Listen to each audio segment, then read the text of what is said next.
I'm Moriarty and I'm back with M&S to show you a simple summertime dessert using beautiful Irish strawberries.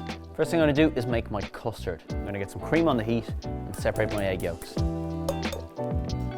add some luxury to this custard, I'm going to add the seeds of 2 vanilla pods. While the cream's coming to the boil, I just mix my icing sugar with my egg yolks.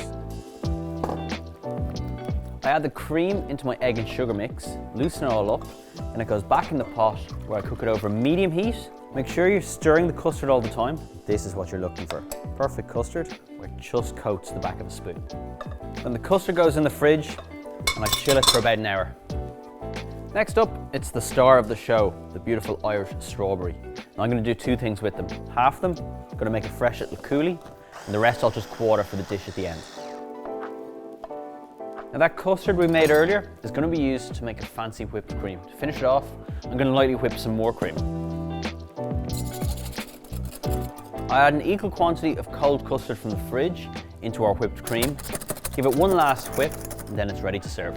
Now to assemble my Eton mess, I'm going to be using these beautiful M&S meringue nests. Again, all the hard work is done for you. I'll layer it up with our beautiful M&S Irish strawberries, our vanilla cream, our coulis, and some of our crushed meringue. And just to really bring out the flavour of those strawberries, I'm going to finish it with a few little basil leaves. So there you have it, a beautiful simple summer dessert using the best M&S Irish strawberries.